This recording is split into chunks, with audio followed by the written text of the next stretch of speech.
Hey y'all, this is episode number 32 and day 5 of Why I Distrust the Government. Today we're going to be talking about Operation Timber Sycamore, what that was, why it was so disgusting, and why it really makes me angry.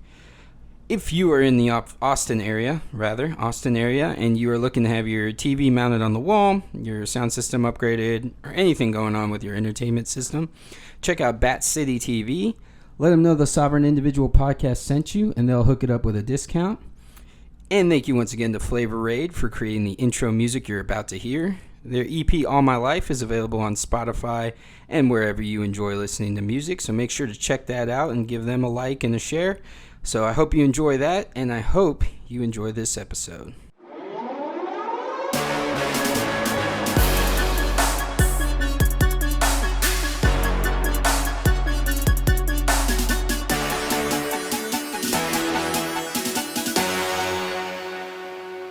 What's up, y'all? This is the Sovereign Individual Podcast. I'm your host, Eric Guerra. Thank you so much for joining me again today.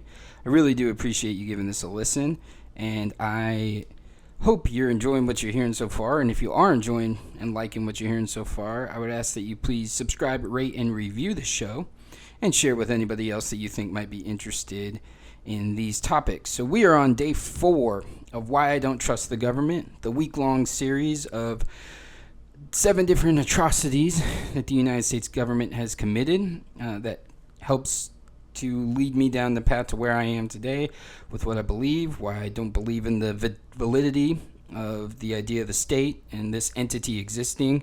We give it this power and this control and this monopoly over the use of force, and it's made up of people who are capable of carrying out these types of atrocities, justifying them in some sort of sick way that they find, in a way to justify them, and then don't face any repercussions for it. All of the stories that we've talked about so far, nobody got in trouble. Nobody got in trouble for the Tuskegee experiments. Nobody got in trouble for MK Ultra and what they did and how many lives they ruined. Nobody got in trouble for Operation Mockingbird, for planting stories within the press, for spying on 2 journalists.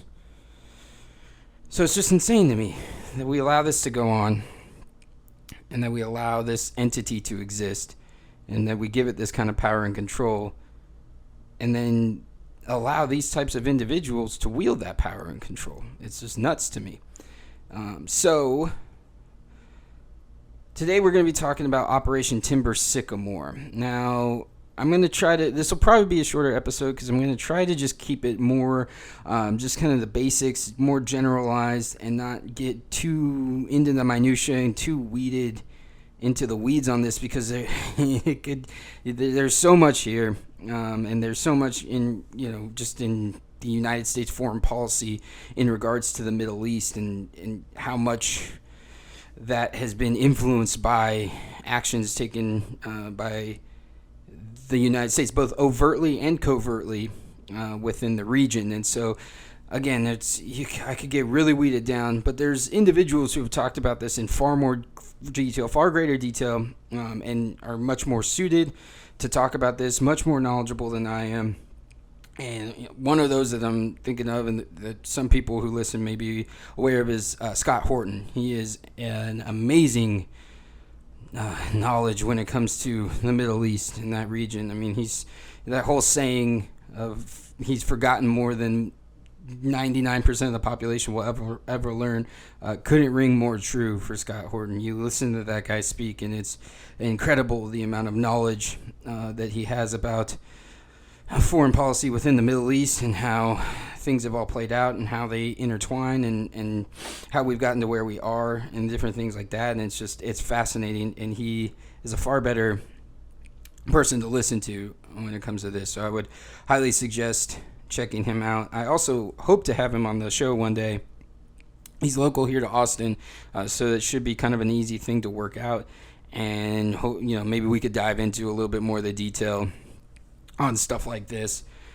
because he's just so knowledgeable about it, and I think everybody would really benefit from hearing him. He also wrote a book called Fool's Errand: Time to End the War in Afghanistan. Can't recommend that enough either. That's a really good book. I highly suggest checking that out. So we're gonna again just kind of try to keep it short and sweet, keep it more general when talking about what exactly Operation Timber Sycamore was, and how it plays into what we're talking about today and what this week-long series. So it was so what is it? It was a CIA-backed training program.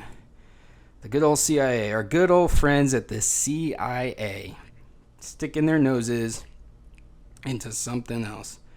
It's kind of a common theme throughout this week that you're going to find. Most of the days involve the CIA and what they're doing. And it's crazy to me that we allow this entity to just do this stuff. I mean, I say we, that this entity is allowed to do this stuff because, again, I feel as if most Americans are oblivious to exactly what's going on here. And then something like this. So, we've got this operation that was launched in 2012 or 2013. It's not exactly known when exactly. Again, this is kind of one of those things where we have a bit of information that's come out as people started digging, and we'll get into what caused them to start the digging here in a couple minutes, but we're incredibly limited, so we don't know the full scope of what has gone on here. We don't know the full scope of who exactly was being armed and trained as part of this. So this was a training program of quote-unquote moderate rebel groups in Syria. To fight in Syria. The training was occurring in Jordan, but to fight in Syria against Bashar al-Assad's regime.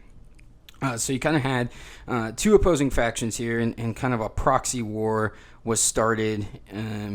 The Syrian civil war is essentially a proxy war, and you've got the regime of Bashar al-Assad, which is supported by Russia, China, and Iran, and then you've got, and so Russia, China, and Iran, that's kind of the same reason why this risk of a war with Iran is really stupid in so many ways, but part of it too is, and I talked about it on the show, Russia and China have a vested interest in Iran. They've invested a lot there for infrastructure, so there's economic interest there, and then as well their superpower is looking for a foothold into this region, much as the United States has with Israel and Saudi Arabia are the big ones, and then you could say kind of Iraq, just because our military is still there and still operating within Iraq, and then Afghanistan kind of the same way. We have bases in Bahrain, the United Arab Emirates is kind of something you could say that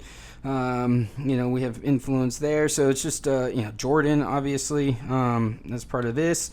So you had the regime being supported by Russia, China, and Iran, and then you had the opposition fighters being supported by the West, Gulf countries, and Turkey. Turkey was supporting them as well. So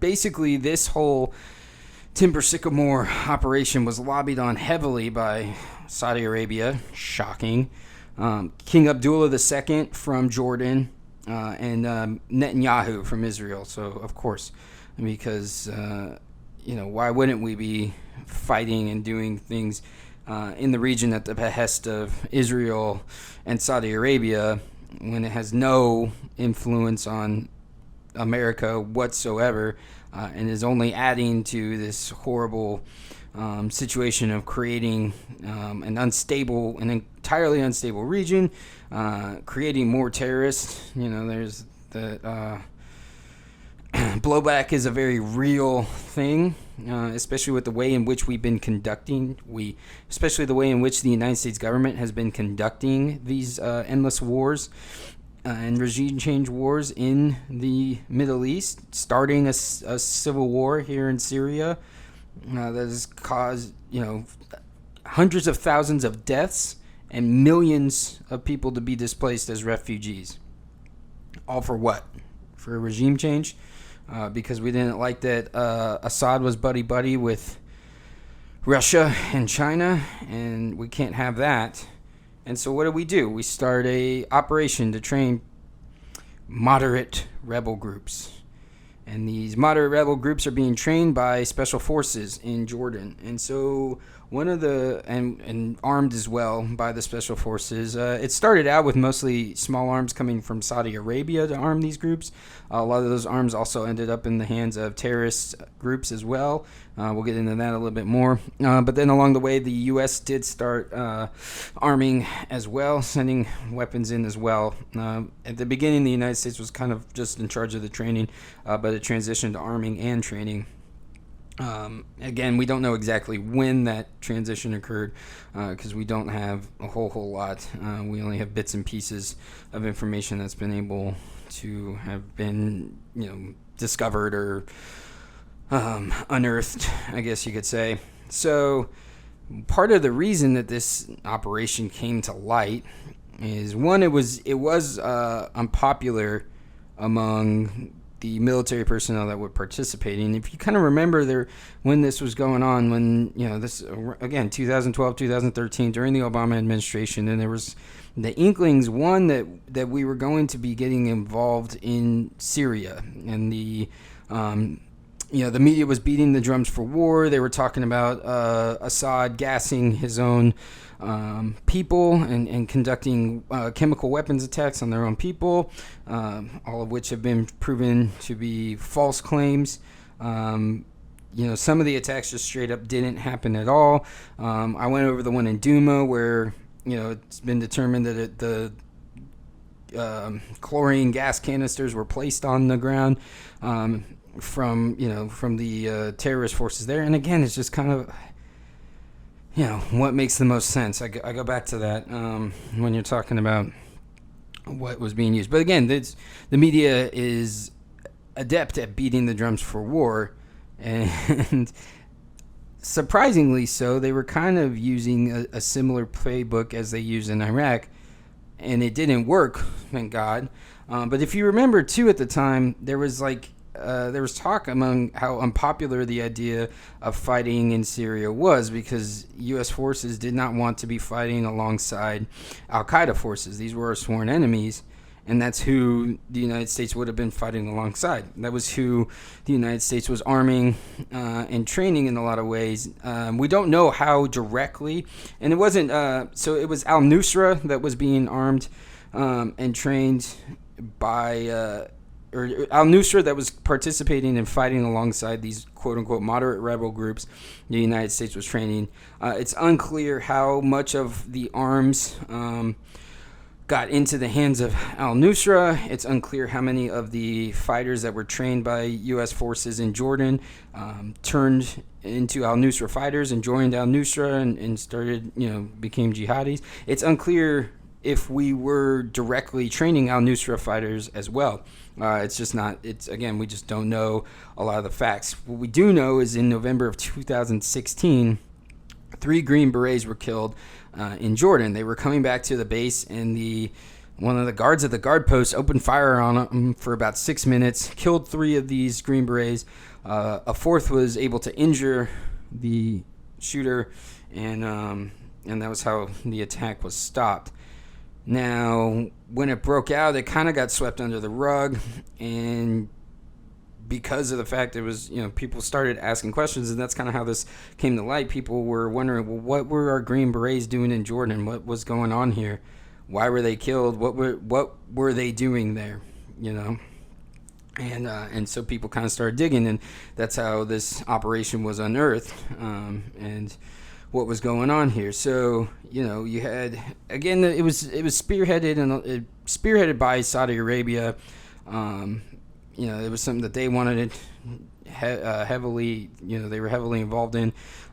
There's large shipments of small arms that were being sent to Saudi Arabia that ended up in the hands of not only these groups that were being armed and trained, but also other groups, al-Nusra being one of them. The deliveries were being supervised by SOCOM, which is the Special Operations Command. So again, special forces were heavily involved in this, both the training, the supervision, the arming. And so that became, if you remember, part of why it was so unpopular with Syria. They didn't want to be fighting alongside Al-Qaeda. And so al-Nusra was basically the Syrian branch of Al-Qaeda, is what they became. And so that's who we were supporting, the Obama administration, because, they were fighting against the regime in Syria.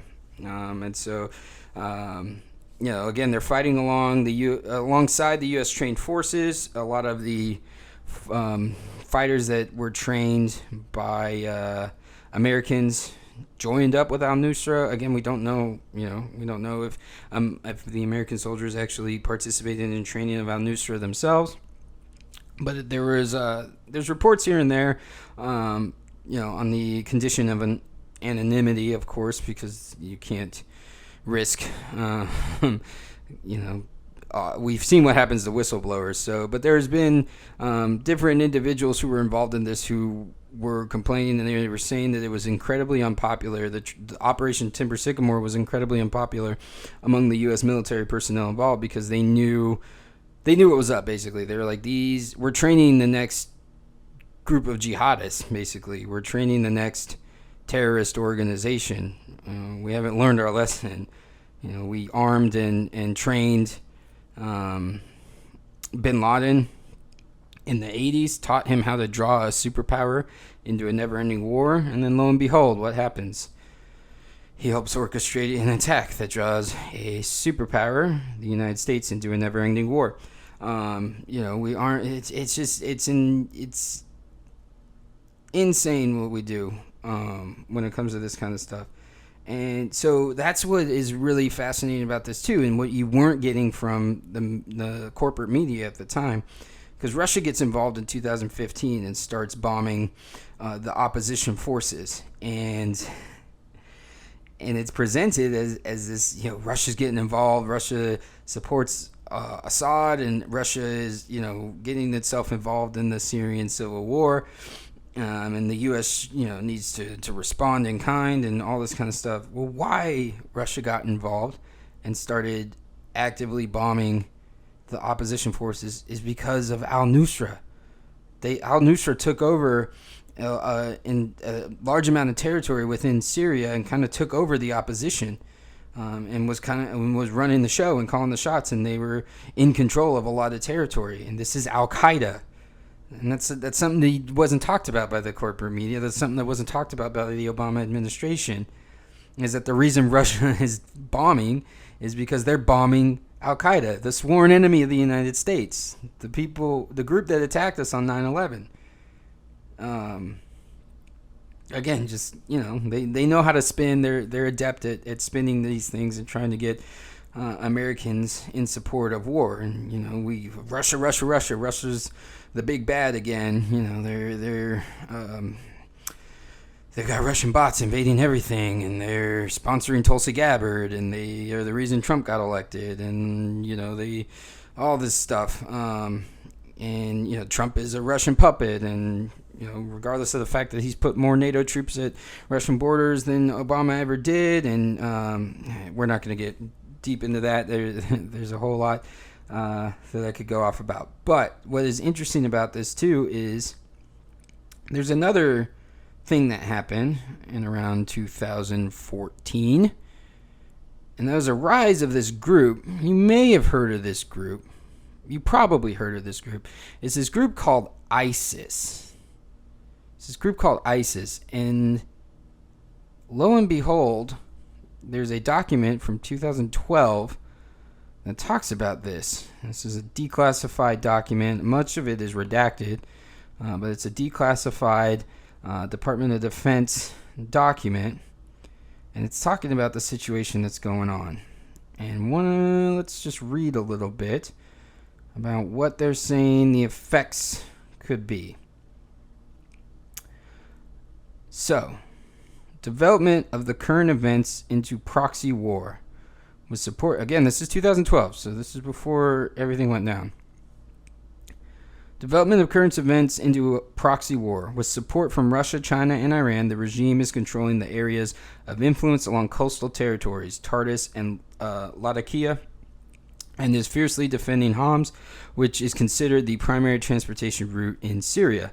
On the other hand, opposition forces are trying to control the eastern areas, Hasaka and Deir Zor, adjacent to the western Iraqi provinces, Mosul and Anbar. In addition to the neighboring Turkish borders, Western countries, the Gulf states, and Turkey are supporting these efforts. This hypothesis is most likely in accordance with the data from recent events, which will help prepare safe havens under international sheltering, similar to what transpired in Libya when Benghazi was chosen as the command center of the temporary government.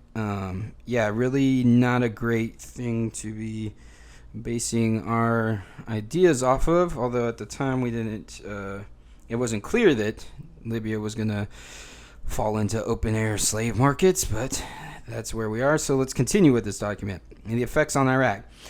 Syrian regime border forces retreated from the border, and the opposition forces, Syrian Free Army, took over the posts and raised their flags. The Iraqi border guard forces are facing a border with Syria that is not guarded by official elements, which presents a dangerous and serious threat. Again, we're talking about an area in Iraq, western Iraq, Mosul and Anbar, which was controlled by al-Nusra at the time and controlled by Al-Qaeda Iraq at the time.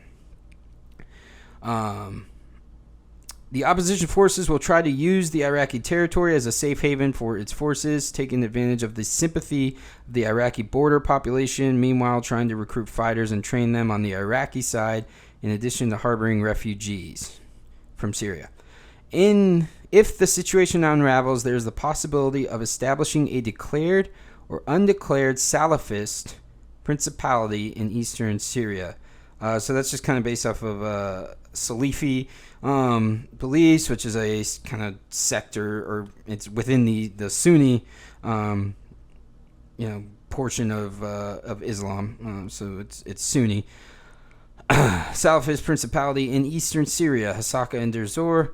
And this is exactly what the supporting powers to the opposition want in order to isolate the Syrian regime, which is considered the strategic depth of the Shia expansion, Iraq and Iran.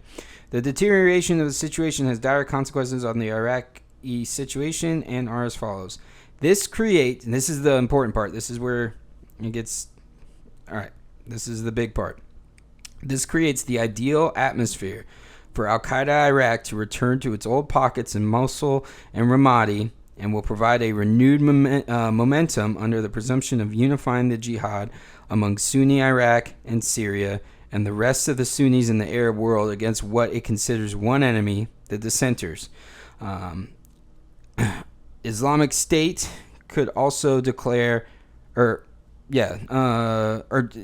could also declare an Islamic State through its union with other terrorist organizations in Iraq and Syria, which will create grave danger in regards to unifying Iraq and the protection of its territory. So at the time, the Department of Defense is talking about how this could create an Islamic State in 2012. And lo and behold, 2 years later, that's exactly what happened. So when I say a lot of the times that the United States created ISIS, this is what I'm talking about.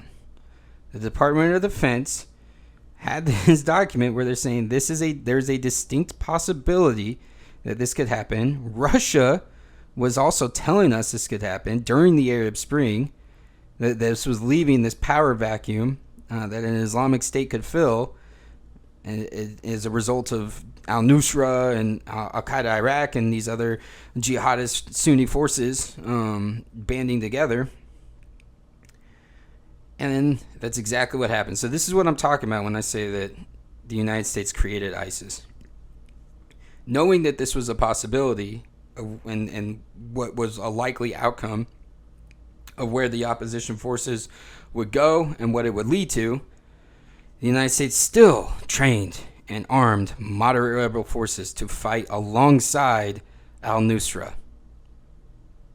And may have trained and armed al-Nusra as well. At the bare minimum, arms that were part of this ended up in the hands of al-Nusra at the bare minimum. So, if we're giving the United States government any benefit of the doubt, they didn't directly arm them, but armed them nonetheless. And lo and behold, ISIS is formed as a result of that. And that's just the craziest part about all this, and that's why. What does it mean? What does Operation Timber Sycamore mean? Well, first of all, it was all illegal. This is an illegal regime change war, an illegal actions by the United States to cause a civil war in Syria that then took hundreds of thousands of lives and caused millions of people to be stranded as refugees and seek out refugee status. I was talking earlier about how, in the beginning it was just the United States was training and all the arms were being, brought from Saudi Arabia, but then the United States started delivering arms as well. So you want to talk about illegal? There's deliveries of arms to these forces from Ramstein Air Base in Germany. That, I don't know the laws for Germany, or I guess for the EU specifically, but I can't imagine that it is legal to take arms from a base that is being allowed to be operated in and give those to jihadist groups, terrorist groups, armed rebel groups, in order to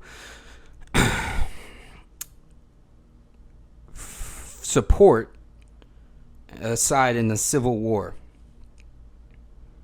Call me crazy, but I can't imagine that to be legal. And what was it all for? For Saudi Arabia and Israel. Fighting their war, instigating their war that they wanted, arming, training, assisting in the creation, or assisting al-Nusra in gaining territory, directly contributing to the creation of ISIS, because Saudi Arabia and Israel wanted this to happen.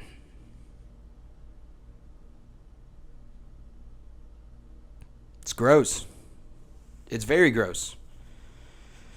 And it's just, again, you could get really into the weeds on this, and there's plenty more to talk about, and I hope to have Scott Horton on and really get into the depths of more of this and what exactly went on. But this is what the United States government does.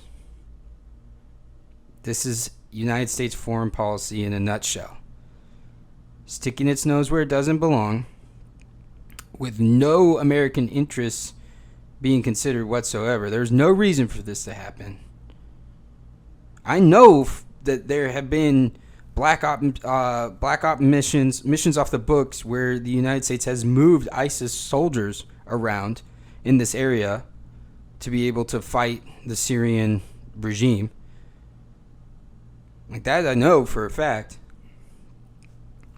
Through folks that I still have some people that I know within the military who have made me privy to that.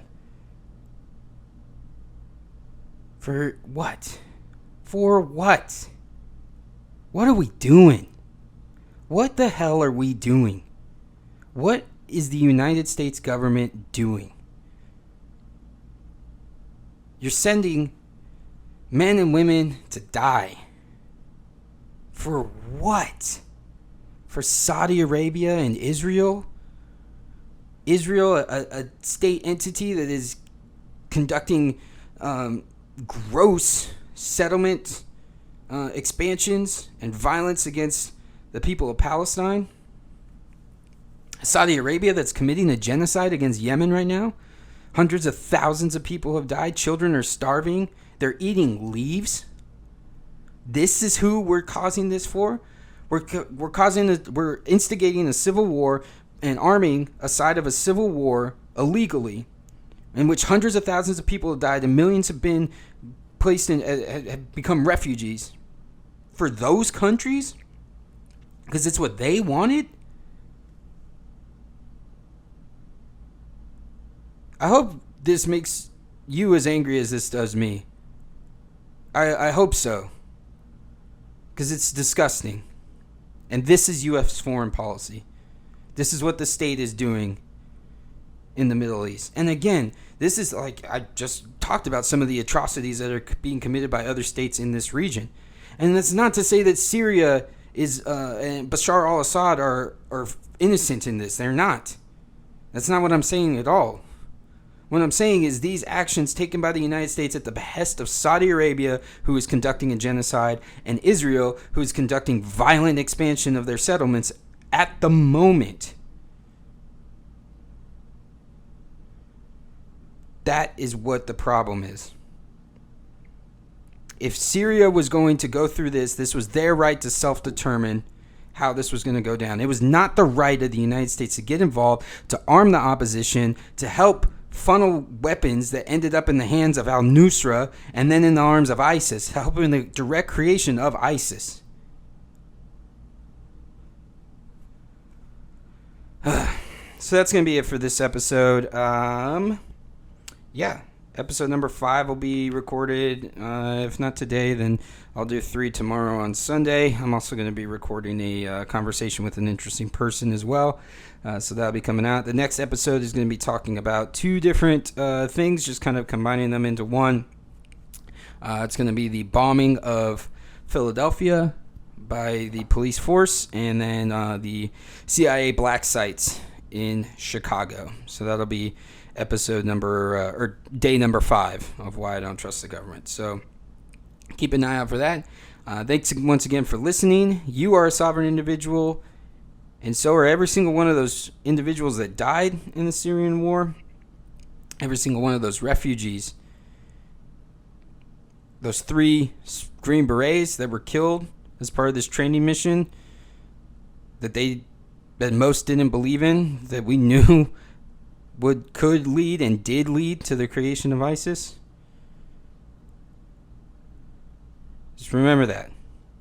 So there's the sovereign individuals who are being forced violently from their homes in Palestine, and the sovereign individuals that are being murdered in the genocide in Yemen. Thanks, y'all.